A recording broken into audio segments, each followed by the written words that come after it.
नमस्कार माझ्या तुळ राशीच्या मित्रांनो आणि मैत्रिणींनो, आजचा हा व्हिडिओ तुमच्या आयुष्यातील सर्वात महत्त्वाचा आणि जीवन बदलणारा व्हिडिओ ठरू शकतो. कारण आपण आपल्या आयुष्यात अहोरात्र कष्ट करतो, प्रामाणिकपणे वागतो आणि कोणाचेही कधीच वाईट इच्छित नाही. तरीही आपल्याच बाबतीत असे का घडते? बनणाऱ्या कामे ऐनवेळी का बिघडतात? पैसा येतो पण हातात का टिकत नाही? आणि घरात सतत भांडणे, क्लेश किंवा आजारपण का राहते? या सर्व प्रश्नांचे सत्य आज आपण बाहेर काढणार आहोत. ज्योतिषशास्त्रानुसार येणारे 48 तास तुमच्यासाठी अत्यंत संवेदनशील आणि अत्यंत महत्त्वाचे ठरणार आहेत. कारण ब्रह्मांडात ग्रहांची अशी काही मोठी उलथापालथ होत आहे, ज्याचा थेट आणि तीव्र परिणाम तुमच्या राशीवर होणार आहे. पण त्याहूनही धक्कादायक आणि विचार करण्यासारखी गोष्ट म्हणजे केवळ ग्रहांची हालचाल नाही, तर तुमच्या अवतीभोवती वावरणारी एखादी नकारात्मक ऊर्जा. तुमच्या जवळची एखादी विशिष्ट स्त्री तुमच्या विनाशाचे कारण ठरत आहे, असं तुम्हाला वाटत आहे का? आणि पाठीमागे कोणी करणी बाधा किंवा तंत्रमंत्राचा छुपा प्रयोग केला आहे का, ज्यामुळे तुमचे हसते खेळते आयुष्य उद्ध्वस्त होण्याच्या मार्गावर आहे? हे पाहणे गरजेचे आहे. तर आजच्या या व्हिडिओमध्ये आपण कोणत्याही प्रकारच्या फसवणुकीशिवाय अगदी सविस्तर आणि शास्त्रोक्त पद्धतीने या संपूर्ण 48 तासाच्या प्रत्येक प्रहाराचे सत्य जाणून घेणार आहोत. आणि हा व्हिडिओ कोणताही छोटा किंवा वरवरचा व्हिडिओ नसून एक सखोल महापायरी आहे, ज्यामध्ये संकट कसे ओळखायचे, शत्रूंची चाल कशी उलटवून लावायची आणि त्यावर कोणते जालिम उपाय करायचे, हे सर्व शब्द न शब्द सलगपणे मी तुम्हाला सांगणार आहे. त्यामुळे जर तुम्हाला तुमचे आयुष्य खरोखरच बदलायचे असेल तर हा व्हिडिओ अजिबात न थांबवता एकाग्रतेने शेवटपर्यंत ऐका आणि पहा. तुमच्या राशीचा स्वामी हा सुख, समृद्धी आणि ऐश्वर्याचा कारक असलेला शुक्रदेव आहे, जो तुम्हाला नेहमीच वैभव देण्याचा प्रयत्न करतो. परंतु सध्याच्या गोचर भ्रमणामध्ये मनाचा कारक असलेल्या चंद्राचे राशी परिवर्तन होत असल्याने तुमच्या मनात अचानक अनामिक अस्वस्थता आणि भीतीचे वातावरण तयार होऊ शकते. तसेच राहू आणि केतूची वक्रदृष्टी प्रत्यक्ष किंवा अप्रत्यक्षपणे तुमच्या राशीवर पडत असल्याने राहू तुमच्या मनात जवळच्याच व्यक्तीबद्दल संशय आणि कटुता निर्माण करेल, तर केतू ऐनवेळी कामात अडथळे आणून अचानक मोठे संकट उभे करण्याची शक्यता निर्माण करत आहे. या 48 तासाच्या पहिल्या प्रहारात म्हणजेच पहिल्या दिवसाच्या सकाळपासून ते दुपारपर्यंत तुम्हाला अचानक प्रचंड थकवा जाणवेल.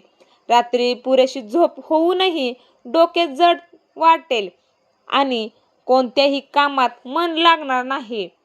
व्यापारी असाल तर ग्राहकांशी किंवा भागीदारांशी बोलताना तुमचा संयम सुटू शकतो आणि याच काळात पैशांच्या व्यवहाराबाबत अत्यंत सावध राहावे लागेल. कारण कोणीतरी तुमच्याकडे उसने पैसे मागण्यासाठी येऊ शकते आणि ग्रहांची स्थिती पाहता या काळात दिलेले पैसे परत मिळण्याची शक्यता फार कमी असल्याने नम्रपणे नकार देणेच हितकारक ठरेल. पहिल्या दिवसाच्या संध्याकाळपासून ते रात्रीच्या दरम्यान तुमच्या घरातील वातावरण अचानक कारणाशिवाय तणावपूर्ण होऊ शकते. जीवनसाथीसोबत किंवा घरातील मोठ्या व्यक्तींसोबत मतभेद होतील. तुमचे मन एकाएकी उदास होईल, कारण याच काळात तुमच्या घरात एखाद्या बाहेरील व्यक्तीचे किंवा नातेवाईकांचे आगमन होऊ शकते, जी तुमच्या समोर खूप गोड बोलेल पण तिच्या मनात तुमच्याबद्दल तीव्र मत्सर असेल, ज्यामुळे रात्री झोपताना तुम्हाला अस्वस्थता जाणवेल आणि नकारात्मक विचार मनात गर्दी करतील. दुसऱ्या दिवशी सकाळी ग्रहांच्या स्थितीत काहीसा सुधार होऊन रखडलेले पैसे मिळण्याची किंवा नोकरीत कौतुक होण्याची संधी मिळेल. परंतु हाच तो काळ आहे जेव्हा तुमचे शत्रू सर्वात जास्त सक्रिय होतील आणि तुमच्या यशाच्या हेवा करणारे लोक तुमच्या पाठीमागे तुमच्याबद्दल चुकीच्या अफवा पसरवून कार्यक्षेत्रात तुमची प्रतिमा खराब करण्याचा प्रयत्न करतील. त्यामुळे कोणत्याही वादात स्वतःहून न पडता आपले काम शांतपणे करत राहणेच हे योग्य ठरेल. 48 तासाच्या अंतिम प्रहारात म्हणजे दुसऱ्या दिवशीच्या संध्याकाळी आणि रात्री तुम्हाला आरोग्याची, विशेषतः पोटाच्या विकारांची आणि पायांच्या दुखण्याची विशेष काळजी घ्यावी लागेल. तसेच वाहन चालवताना किंवा घाई गडबडीत कोणताही मालमत्तेचा किंवा कोर्टाचा मोठा निर्णय घेताना अत्यंत सावधगिरी बाळगावी लागणार आहे, कारण एक छोटीशी चूक मोठे नुकसान करू शकते. आता सर्वात महत्त्वाच्या विषयाकडे वळूया की तुमच्या प्रगतीवर जळणारे लोक तुमच्या जवळचे असतात आणि शास्त्रानुसार नकारात्मक ऊर्जा किंवा करणी-बाधा ही कोणतीही जादू नसून ती एक तीव्र नकारात्मक मानसिक शक्ती असते जी तुमच्यावर सोडली जाते.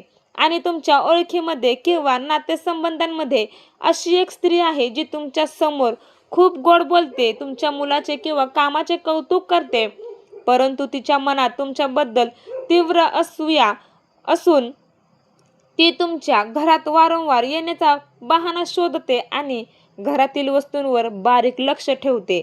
जर तिच्या येण्यानंतर घरात अचानक भांडणे सुरू होत असतील किंवा सुखाचे वातावरण बिघडत असेल तर समजून जा की ती स्त्री तुमच्या कुटुंबातील दुसरी दूरची नातेवाईक किंवा शेजारी किंवा कामाच्या ठिकाणची सहकारी असू शकते. तुमच्यावर खरोखरच नकारात्मक ऊर्जेचा प्रभाव आहे की नाही हे ओळखण्यासाठी काही मुख्य लक्षणे पाहावी लागतील, जसे की घरात सर्व काही ठीक असतानाही मनात सतत भीती वाटणे, घरात वारंवार अन्न अचानक खराब होणे किंवा अन्नामध्ये वारंवार केस निघणे, घरातील पाळीव प्राणी अकारण अस्वस्थ होऊन मुख्य दाराकडे पाहून भुंकणे किंवा रात्री ठीक 2 ते 4 च्या दरम्यान अचानक दचकून जाग येऊन अंगाला घाम सुटणे आणि घरातील हिरवीगार तुळस अचानक सुकायला लागणे हे नकारात्मक ऊर्जेचे सर्वात मोठे लक्षण मानले जाते. या सर्व संकटांवर आणि दोषांवर मात करण्यासाठी आपल्या सनातन परंपरेत अत्यंत प्रभावी आणि जालिम उपाय सांगितले आहेत, ज्यामध्ये पहिला उपाय म्हणजे आज संध्याकाळी किंवा रात्री झोपण्यापूर्वी एका मातीच्या पात्रात किंवा चांदीच्या वाटीत भीमसेनी कापूर घेऊन त्यावर 4 ते 5 लवंगा ठेवून त्या प्रज्वलित कराव्यात आणि त्याचा धूर घरातील प्रत्येक खोलीत, कोपऱ्यात आणि मुख्य दारावर दाखवावा, जेणेकरून घरातील सर्व नकारात्मक ऊर्जा जळून खाक होईल. दुसरा उपाय म्हणजे पुढील 48 तासात कोणत्याही एका संध्याकाळी घराच्या मुख्य दाराबाहेर डाव्या बाजूला मोहरीच्या तेलाचा एक दिवा लावून त्यात थोडे काळे तीळ टाकावेत आणि मनातल्या मनात हनुमानजीचे स्मरण करावे. हा उपाय तुमच्या घराभोवती एक अभेद्य सुरक्षा कवच तयार करतो, ज्यामुळे बाहेरील कोणतीही वाईट नजर घरात प्रवेश करू शकत नाही. तिसरा उपाय म्हणजे जर तुम्हाला वाटत असेल की एखाद्या व्यक्तीच्या वाईट नजरेमुळे तुमच्या कामात अडथळा येत आहे, तर एक डाग नसलेला पिवळा लिंबू घेऊन तो स्वतःच्या डोक्यावरून घड्याळाच्या काट्याच्या दिशेने 7 वेळा फिरवावा आणि त्यानंतर त्या लिंबाचे 4 तुकडे करून घराबाहेर जाऊन एखाद्या निर्जन ठिकाणी किंवा चौकात 4ही दिशांना फेकून द्यावेत व मागे वळून न पाहता सरळ घरात यावे. चौथा उपाय म्हणजे रोज सकाळी आंघोळ केल्यावर हनुमान चालीसाचे 3 वेळा पठण आवर्जून करावे आणि बजरंग बलीच्या चरणाचे थोडे सिंदूर आणून आपल्या घराच्या मुख्य दारावर आतल्या बाजूने स्वास्तिक काढावे. यामुळे सर्व संकटाचे हरण होऊन घरात सुख, शांती आणि समृद्धी नांदेल.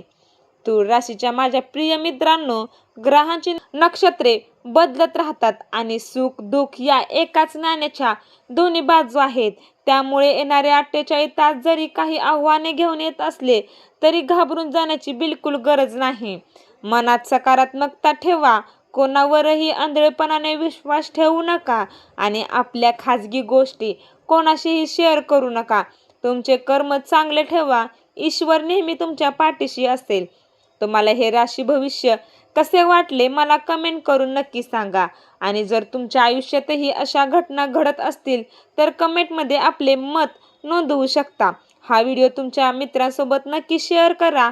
आपल्या चॅनेलला सबस्क्राईब करा आणि कमेंट बॉक्समध्ये जय हनुमान किंवा श्री स्वामी समर्थ लिहायला अजिबात विसरू नका. धन्यवाद.